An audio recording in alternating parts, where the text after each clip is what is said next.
several people ask me about boxwoods and how to trim them into a topiary shape. These are some winter gem boxwoods. I planted these, I think it was about 3 years ago. They were just very cheap boxwoods that I picked up from a local garden center. They were roughly $7 a piece. They were really cheap, but they picked up a good amount of overall size since I planted them. So this is something that I've had, like I said, several people have asked me about. How do I trim them? How do I get them into that ball shape? So today, I'm going to show you how to do it. In this area, I do have 3 winter gem boxwoods, and then behind me I do have a green mountain boxwood topiary, kind of flanking this little statue here. So what I'm going to do first is start with this boxwood here, shape it up. This will be the first trim that it's had for the season.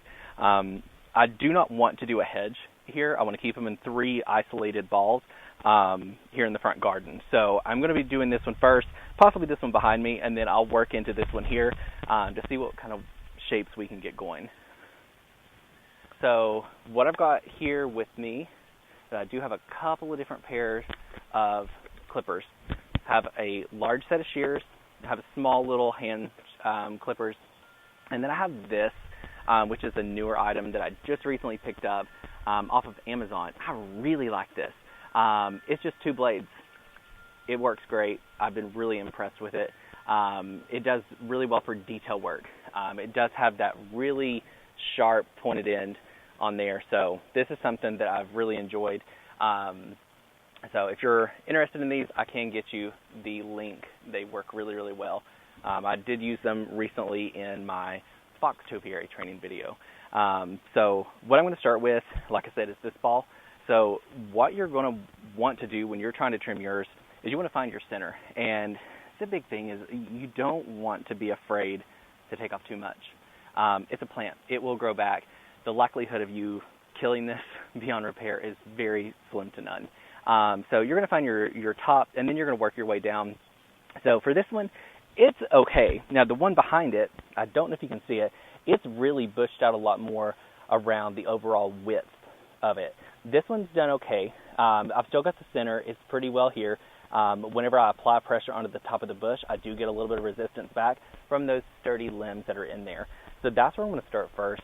Just go in and just hack at it. So from there, you're going to start angling your shears down and trying to get that nice curve that's going off the side. So we're just going to go on around. And the big thing is you want to walk around it. You want to take a look from different angles. Now, since I am here behind it, I'm not going to really do that so much, and I can touch it up later. But let's see what we can get here on the front. And you're just constantly kind of keeping it angled. The more often you trim these, the more often that they're going to put out fresh new growth. So right now we're pretty well out of the freeze zone. We're pretty close to it. Usually we can have freezes all the way up through Mother's Day here in East Tennessee. But as you can see, this is already starting to shape up along the sides here. It's still a little bushy. So we'll go ahead and finish that off. But with trimming this, it's going to tell the plant, hey, I need new growth. I need to get some new growth out. So it's going to flush out new growth. And this will allow you to get those really neat, tight boxwood balls that look so attractive and good in the garden. So we're going to keep working on this, see what else we can get here. It has been a rainy day, so I have been trying to find the driest time of the day to do it. So hopefully the rain will hold off. And let's get back here. And just give you guys a heads up. So the mic that I'm using today has been an absolute headache to figure out. So if I sound crazy, that is why. I've been trying to get this figured out for a little bit because I wanted to give you guys a video that had a little bit better sound quality to it. Hopefully I won't have any large cars drive by to get into the mix of that. So I've pretty much gone across the whole thing with my large shears. I'm going to go over it now with these, which I'm going to just call them finishing shears. Like I said, it's just two type blades. It really allows you to get in there a lot closer with them being so small. So one of the defining things that really makes a topiary look so nice, and especially in the ball shape, is the bottom. And if you can get that bottom edge started, get that nice curve down into it, then you're good to go. Something I did not mention at the beginning of this video, which I should have, is the sheets I have around here. So that's something you're definitely going to want to put down.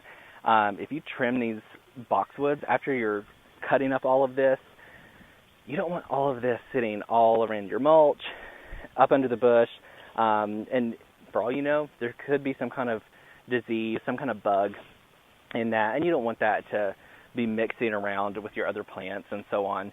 But this is actually turning out really, really well.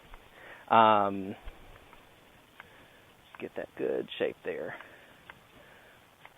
But you don't need to be afraid to give these a cut and go really, really hard on them. And I'm going to step around to the front here.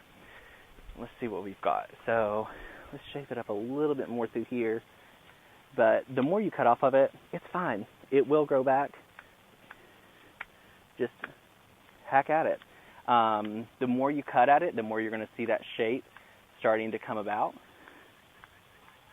And the happier you're going to be with that overall spherical shape.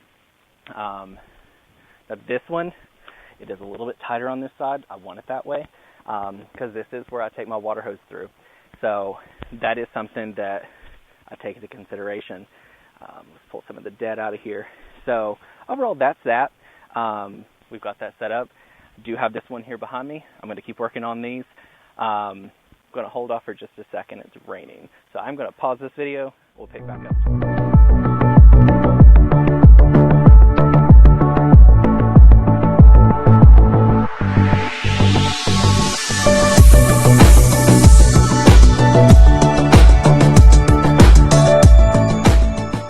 But hope you guys are getting an idea of what I'm referring to about really getting down these edges. Hopefully with this is going to be the best one that you can see because you're able to see really the full spectrum of this curve. And now this is a boxwood topiary that I picked up several years ago. 1 year ago. And it was already shaped in this manner. It was already this size. So for this, like once I said before, find your top.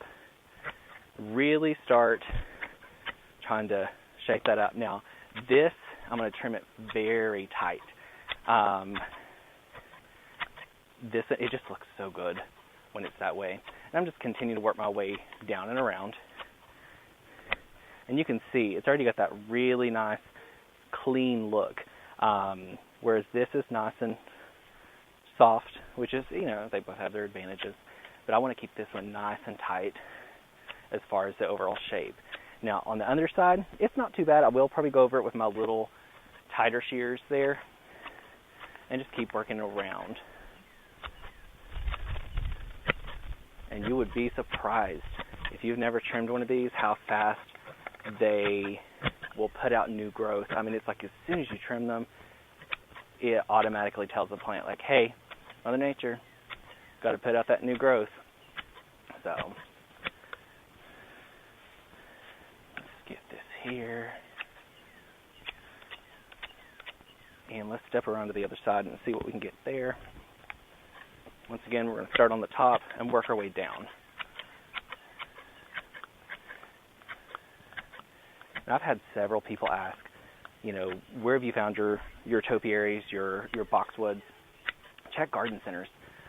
Sometimes you're just local garden centers, any of them, whether it's Lowe's, Home Depot, Walmart. You can find good startings to topiaries. They may not be anything like this, but you can find good starters. There's all different things, and it's all trimming them regardless of what the plant. It's in the same manner. They all the same rules apply, regardless of whether you're trimming boxwoods, myrtles, lemon cypress, rosemary, whatever it is that you're trimming. All the same rules apply. The big thing is just to not be afraid of it.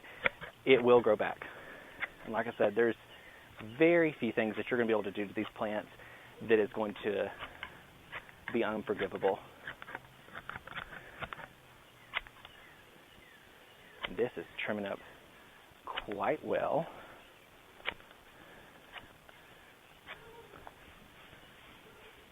already looking like a really nice clean ball there. And I'm going to get my little small shears. Oop, there goes his crown. Get my little small shears. These really become my favorite. This does such a nice cleanup and gets really in there to do a nice tight cut. And that's really what you want on this, is get that nice clean edge. And I do have another Green Mountain boxwood that's on the other side of this garden here in the front that I will be going over. I probably won't do it today because they're calling for rain any time, and it is sprinkling a little bit. So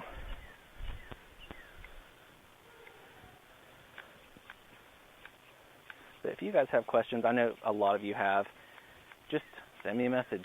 I don't care to help out, answer questions. There's only one way to learn, and that's ask. And I've had very kind people that have answered my questions in regards to this, and that's the only way you're really going to learn, if you don't ask questions. There's not dumb questions. So this one doesn't lack too much on the underside at all. This one's done. I think it's going to call it a day. Hopefully this is kind of giving you guys an idea of how to go about trimming your boxwoods, your topiaries, how to take your boxwoods that may have never been trimmed and turn them into a topiary. Like I said, your biggest thing that you can do is just try. If you mess it up, it'll grow back. So hope this has been beneficial to you guys. You'll have a great day.